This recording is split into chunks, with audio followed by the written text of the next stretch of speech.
Welcome to another edition of the Titusville Report. My name is Kevin Jeffrey, your moderator, and I'm joined as always by Titusville contributor Christopher Childs, as well as investigative reporter Stale Bailey.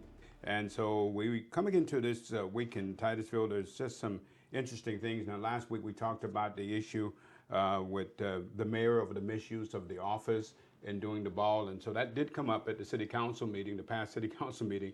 What did you think of what happened there, Chris? So Megan Moscoso brought it up, and it was tough. It's a tough thing to bring up because, you know, it's adversarial. And she pretty much said it was a misuse of his office to do that. He just made the mayor's ball without any consent from the council, and, you know, thinks it broke that ethics statute. And so she talked about it. And then Jolynn Nelson talked about it as well. She was pretty stern to the mayor that she thinks that he did that unethically. And then Herman Cole and Sarah Stokel both did say something about it, but it was very weak. They kind of waffled. Yeah, well, yeah. Cole said something that was disturbing. We've all done unethical things. Not really? Unethical. We can find different things that each one of us may have done that may have not been ethical. May have not been ethical. They have not been ethical. They have not been ethical. I think that we have had opportune time to say what our displeasures were and maybe what remind us of what maybe ethical things were made, and we just move on and go and make sure these things don't happen again. Because we can go on and on about this, and we can find different things that each one of us may have done that may have not been ethical. Really? Yeah, like he's trying to minimize the unethical behavior and actions that are taking place on city council. And it's like, okay, we've done unethical things. Let's just move right along. Nothing. He was saying, if you look hard, we've all done an unethical thing. Yeah, it's kind of normalizing. And then Sarah Stokel also said, well, I know he did it, maybe some unethical stuff, but he did it for the right reason. So as long as it's a reason that she agrees with, it's fine to be unethical then. That's what she's saying. I don't think so. I think either you follow the ethics, and that's a pretty easy one. He could have easily just come and in his time on city council at the end, he could have said, hey, I want to do a mayor's ball. He would have had all of them agree with him. A lot of support probably from a lot of people, right? Because he easily had Herman Cole and Sarah Stokel, even when he had been unethical about it. So it's interesting because any other time he uses that segment to slip things in under his mayor's report at the very end of a very long meeting. And so the fact that he didn't do that is interesting and concerning and bizarre. I think this whole entire situation could have been easily avoided. And the fact that you had Sarah Stokel and Herman Cole up there trying to backpedal on his behalf was alarming as well. Why didn't he just admit to this and say that, hey, I did it, forgive me, I was wrong? I think he's stubborn. I don't think he likes to admit when he's wrong, and he won't admit when he's wrong. He's already under immense amount of scrutiny throughout the city. There's a great deal of people that are not happy with him and continue to criticize him. And so any little thing doesn't help with that public perception that's happening with him. And so I think it's very difficult for him to admit when he's wrong. I think he was on a power trip. He was on a power trip because he could have easily had the city council be behind him on this. Really easily. He had the votes he had 3 other votes besides Meg, didn't have Megan Moscoso. But even after they said you did something unethical, they still backed it. The only reason he wouldn't have said it before and asked for permission was he didn't want to ask for permission. He's the mayor and he's going to do it, but he's going to do what he wants to do. You think that he doesn't like the fact that the mayor in Titusville is just a ceremonial position? He definitely doesn't. That's why they have he wants to have charter review, and he wants to change the form of government to a strong mayor. So I would agree with Connors on this. I'm all in for a strong mayor's form of government. I think that the managerial form of government is not good for the people. I would agree with Connors on that. I would too, because you can at least recall or decide not to re-elect a mayor. Right. And it's really up to the voters, and I have a lot more faith in the voters to learn of Correct. who their leaders are and what they're doing, what they're not doing.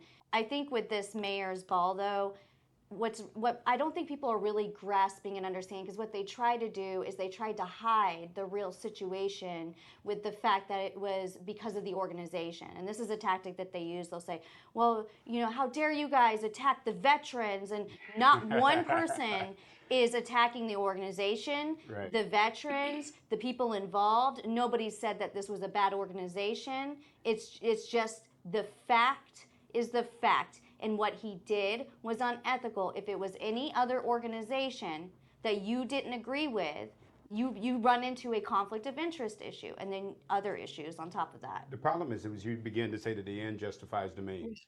So you can carry that over to any topic, right? Mm-hmm. That the end justifies the means, so do it. Then we're at ethics. But you're gonna crash this ship, Chris, if you do that. If you take that mindset. Yeah, and that's what that was when it was his turn to speak. When he let everyone else kind of dogpile on him, he started saying, "I just wanted." He was trying to form tiers. It looked like, but he was saying. So when I see the blood, sweat, and tears being poured in by the Valiant Air Command to put on one of the largest event venues in Brevard County, a nonprofit that attracts 30,000 visitors to our community every year, struggling as they try to build a building that probably intended costing $4 million and now is going to cost $5 million. They were looking at doing a ball, a gala, whatever you want to call it. I said, maybe we can work together. Maybe we can make this a success. And for that, I'm proud. He was saying that he was doing it for the right reasons. He was doing it. I was doing it for the veterans, and I just thought. So the end justifies the means. That's what he said. That's what his excuse was. I don't just do the right thing by the people. Correct. You have a job to do. It was easy. I even heard that it was possible that the city attorney, the temporary city attorney, had talked to him about it before Tuesday's meeting, and he still wanted to move forward with it without going to city council. To mention, there was during this discussion they talked about $400 of taxpayer money put into this nonprofit military ball with stationery stuff that I guess he was printing things at City Hall. He was soliciting employees to donate and do things that was questionable. And so this goes beyond just hosting an event as a mayor. You're supposed to get approval to spend the $400.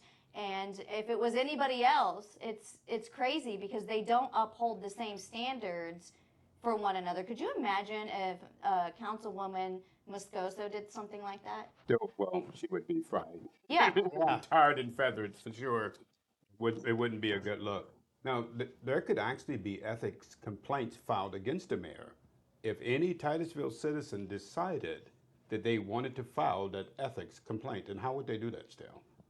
So you can go to Google and look up Florida ethics complaints, and there's a page that you can print out. All of the directions are actually really well written on that website.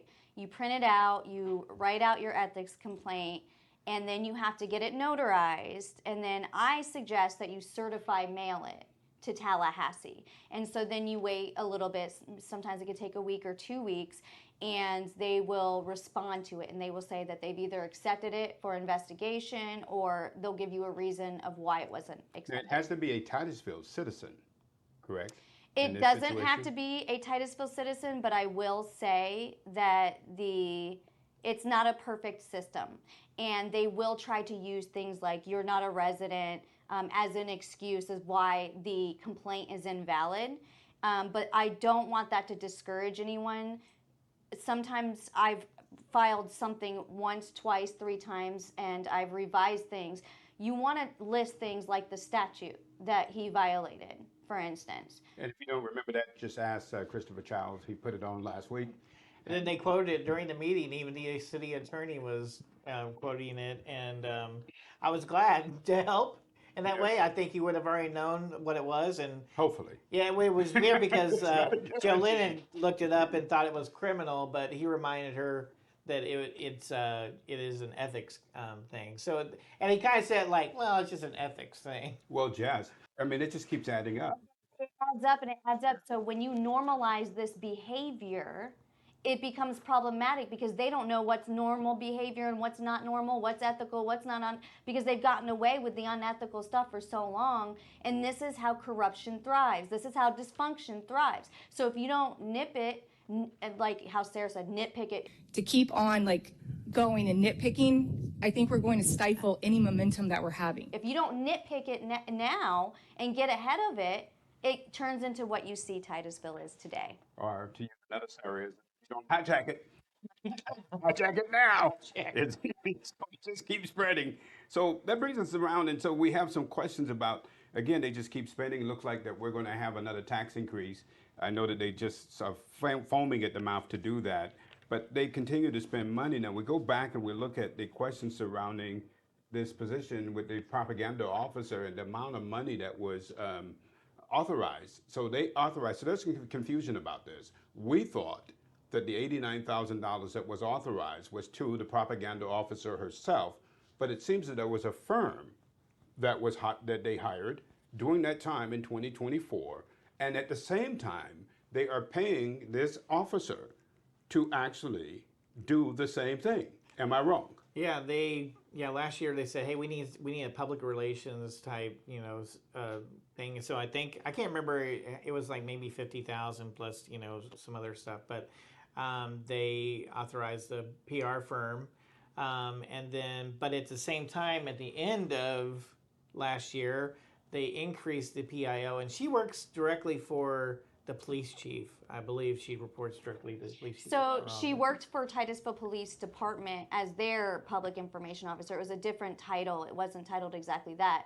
Then she got hired under the city of Titusville now as the propaganda officer. So that's what it is. So she moved over. So they hire a PR firm, but then also move her over to do PR for the whole city. So all double together, dipping there. Yeah. All together, when you put the car and all of that in, we're up to almost $200,000 Yep, and spent. that on the marketing marketing. and her position. And if you look at the firm, they just did a presentation this previous city council meeting. And of course, they're supposed to drive jobs here and things like that. But a part of their plan is public relations. And they've got pages and pages and pages. That's exactly what this Amy Matthews is supposed to be doing. And then on top of that, you have another marketing avenue, which is Talking Points magazine, which does very similar things as far as showing what jobs there are and the job market. And then we've been told that Andrew Connors hired his own marketing person. From his own Yeah, personally. So what's weird about Amy, though, is during that Andy House, and I think we'll talk about that, but he was trespassed from City Hall. Actually, during the videos that we got about that trespass where he was out there putting caution tape around, she was there.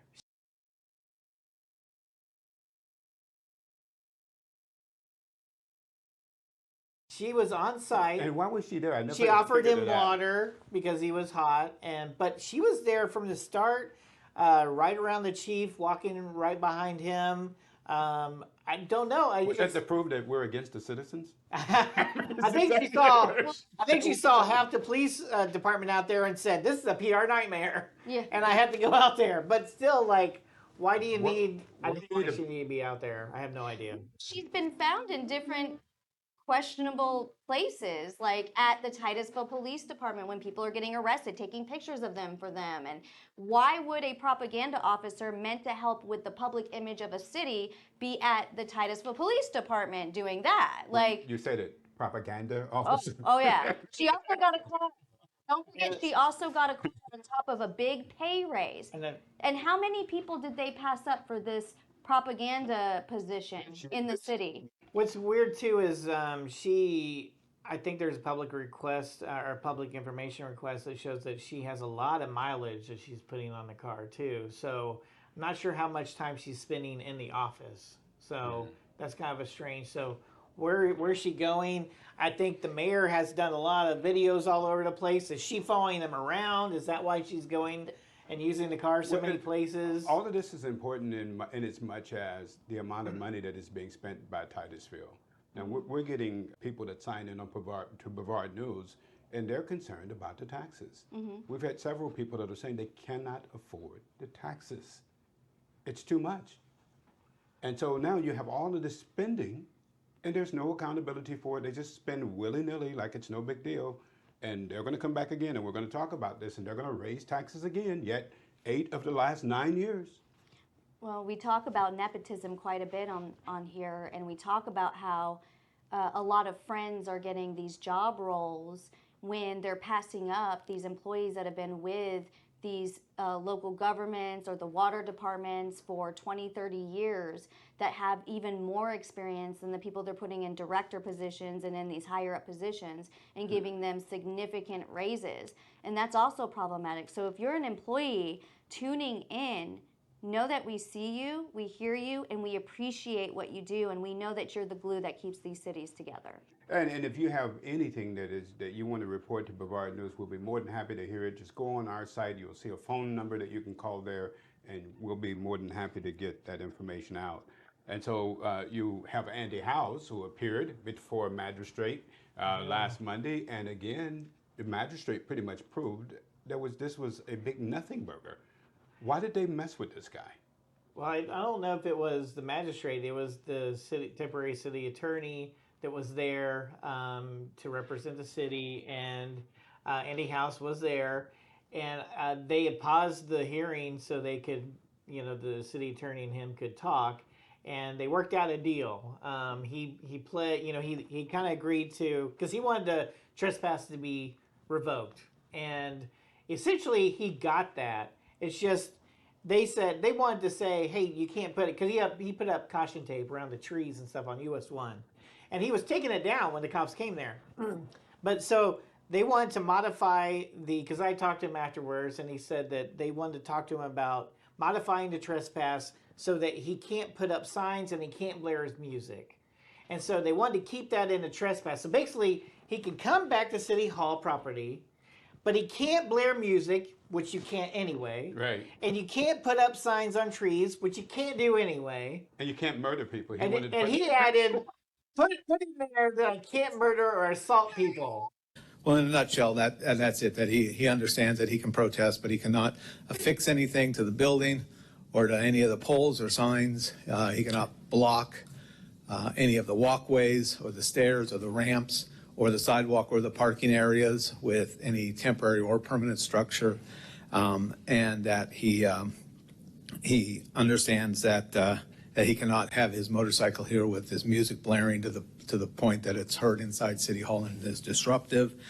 And at his request, and this is what caused a little bit of a delay, he wanted an additional provision as a condition to entering into this agreement, that he would be barred from committing any murder, mayhem, or assault and battery.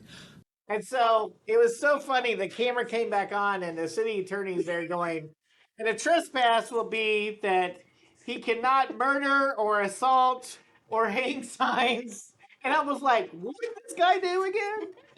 He can't murder people? He did that, did he not, to show the ludicrous nature It's a troll. of the whole, I think it's trolling. The whole point, right? Because they're saying that he's not going to do something that he wouldn't have done anyway, right? Yeah, so, yeah, he's like, and even the magistrate, so the stuff that would be illegal anyway, Right. that he can't do that. So basically, he can't go on City Hall. So if he ever murdered someone within a year at City Hall, he would not only be charged with murder, but also trespass. Oh, boy. It's crazy. It's crazy. But the bottom line is that they basically reduced that charge. Or that trespass. So that so he can is still able to come. go to City Hall. He's still so the able to question come and he can still, hold signs, but he can't put attached signs to anything on city property, and he can't blare. He was playing his music really loud on his motorcycle in the parking lot, and they said that people inside could hear it. Do we not live in a free country? what was this about? Well, I had the pleasure of interviewing Mr. House, and he was hearing that there were issues with the constitutional violations, and so he went out there on his own accord. In fact, I wish there were more Andy Houses. Be like Andy House. That should be like a hashtag, because he's doing exactly what our founding fathers told us that we needed to be doing. And he was challenging the government. He was also exercising his rights. And I believe that through that process, unfortunately, he got put in the crossfire of the police being so obsessed with Brevard News and us that they were convinced that we were somehow the masterminds behind this entire situation, which makes it even more bizarre. You can hear them. We've got the footage, and maybe we'll insert some of that, where you've got the police officers just standing around going, tell them we got the message to him. And hey, try to ask him if anybody put him up to this. Exactly what? It's BrevardNEWS' story last night. They did a story on are we infringing on rights and selective law enforcement. Really? That's exactly why he's here. What deal? Tell me it wasn't staged. Wow. So I'm gonna go have a conversation with him. So there's no reason why you showed up here other than upset. There's no reason why you just showed up here other than being upset. Like nobody put you up to it. Like it's not on Facebook already that you were here. So whoever put you up to it, let them know we know. It's all good. Tell them nice try. I remember him telling us on this show going, well, I don't know who they were talking about, but, and then they're talking about Brevard News in the video footage, and they're like, they talked about selective enforcement, and you guys just proved everything we've been saying on Brevard News is your abuse of power, your selective enforcement. If it was your friend out there or somebody that you didn't know who it was or you didn't think they were connected to Brevard News, I think you would have treated them differently. Yeah, the amount of police officers that were there that day, it just seemed like it was overkill for a trespass. I mean, what did you have, 8 or 9 police officers that were there that day, and the guy didn't present himself as being any threat at all. And it's just a bizarre situation. Good to see that it came out well for Mr. House and that he's not going to be charged with trespass, and he can actually, again, come to City Hall and exercise his constitutional rights. And that's how you do it. That's how you do it. And I like the First Amendment auditors who are going all around the country, and they are challenging and auditing the government officials about their right to do that. That brings us to the Titusville spending. Now, we put a post in this week on the fact that over the past 5 years, Titusville has increased its spending 12.7%, from $124.5 million to $140.3 million. And it looks like, Chris, is going to go up again. Tentatively, they've approved a budget that looks like there's going to be yet another tax increase.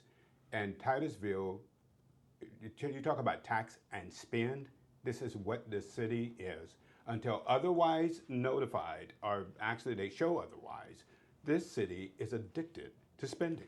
And I think I put together a chart, a graph that kind of shows the tax increase. And the millage rate is just saying, we're going to tax your house, a certain rate, but then the house value goes up. So even if the millage rate goes down, your taxes that you pay can still go up. So if they have a rollback rate and all these other terms and stuff, but what you really need to know is they raise the taxes. They're trying to do 1.2, I think, % is what the tentative rate that they accepted on what was it, Wednesday? Because it was a special city council meeting, or Tuesday. But they tentatively approved that. The next meeting they have on the budget, they'll do the actual increase. But this is once again increasing. But what the graph will show you too is not only are the values going up, but the houses in the last, I think since 2020, have only gone up like 1,000 new properties that have been added to the rolls, and yet taxes have increased more than that. So like the rate of properties being added and the rate of taxes going up, the taxes going up are higher. It's a greater rate than the properties going up. That means that it's not that we're adding more properties and that's why the taxes are going up, I saw on my own taxes, it's going up too, almost $3,000 a year. So, And that's not counting also the water rates yeah, are skyrocketing as well. water, trash. You're getting hit yeah. from both sides And of it. electric, even though that has nothing to do with the city, but I mean, FPL's coming for everybody in the state of Florida. We have had complaints on Brevard News, and there was a one woman that wrote in and said she's getting ready to have a baby. She cannot afford this constant increase in taxes. Titusville is tone deaf. They don't care. Now, how do we know that? This would be 8 of the last 9 years they've raised taxes, and they just keep spending and spending. Now we've looked at how much have they spent on outside attorneys. I mean, we're looking at lot. probably close to $500,000 Yep. over frivolous stuff. Just for the right to clean water was over like $160,000. And then you get the money that they decided they're going to spend on the fighting the emails. Why? And so it's easy to spend other people's money because it's you see that it's an endless well, right? It just keeps spending. Yeah, it's insane. I don't know when they're gonna. So everyone needs to show up and tell them.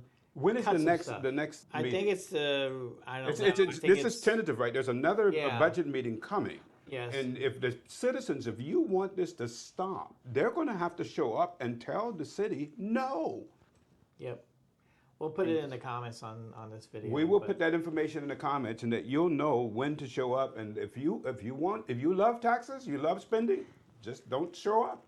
And they're going to go ahead and pass it through. They're going to rubber stamp it. And these people are addicted to spending. They're completely addicted to it. And they've shown that over and over and over again. Now, you have the videos that have still not been released from the Tramiria Charles. Here we are, and we've joked about it last week. We'll be in our nursing homes before this thing is released.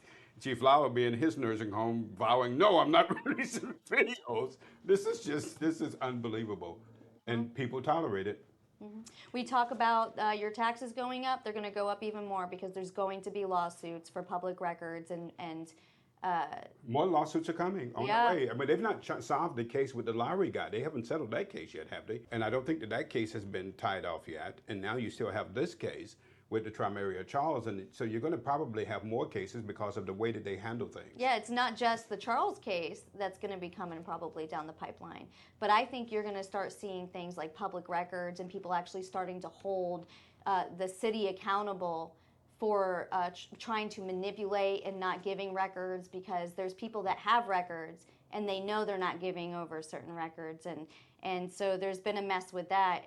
They're being selective about the records. I can tell you that there's certain people that have been hand-delivered records by the propaganda officer and not emailed it, but people that have put in records well after other people have that have been able to obtain them much quicker. So they're picking and choosing which ones to fulfill, and they're not doing them in order. And they're just not totally disrespecting Brevard News. We put in public records requests, and well, we're probably at the bottom of the list. Not hardly anything that we put in. But there is always a day coming where the justice will catch up with it, and that's going to happen. The 3-day celebration coming up with the U.S. Constitution on the 17th, and sponsored by the Indian River chapter of the Daughters of the American Republic. And boy, this is going to be an important celebration over the next few days of this week, and because that's really, what is that? That's starting the 17th, and that is Wednesday, I think. And the Constitution, what I find striking is that people are operating completely outside of the Constitution anymore. I mean, your government officials are saying things and doing things, and they're not really considering the Constitution. Am I wrong, Chris? No, you're not wrong. And, something happened this week. Charlie Kirk was murdered by somebody. And I think Mike Rowe put it best. He said, I felt like the First Amendment was shot. Because Charlie Kirk would sit there. All he did was speak on subjects. He didn't attack anybody.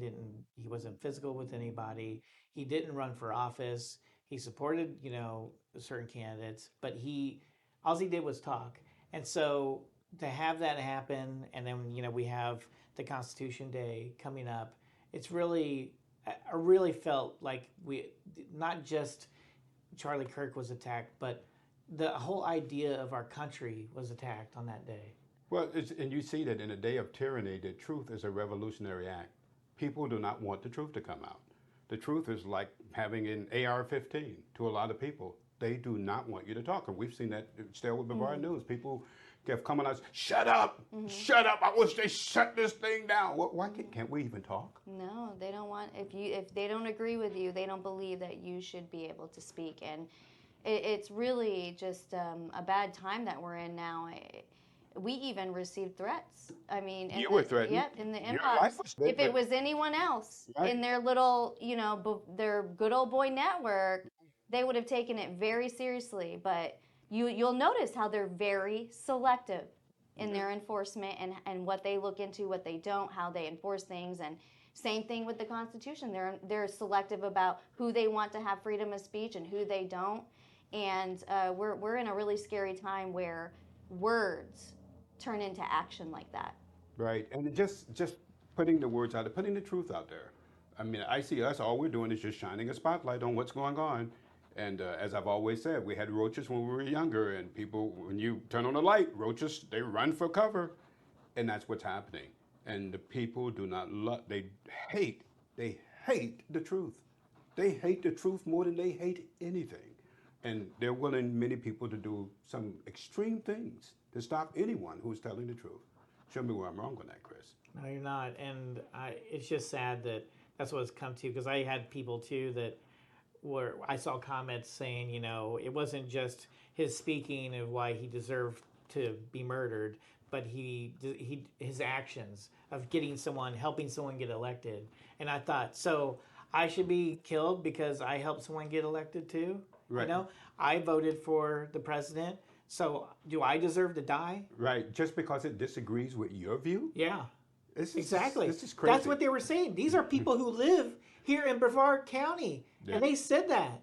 They said it directly to me. Yeah, this is... Well, that he deserved to die because, not just because of his words, but his actions. His only actions were getting people to vote, getting people signed up to vote and going out and voting. He didn't make any policy. He is not out there arresting people. He's not making laws. He didn't do any of that stuff.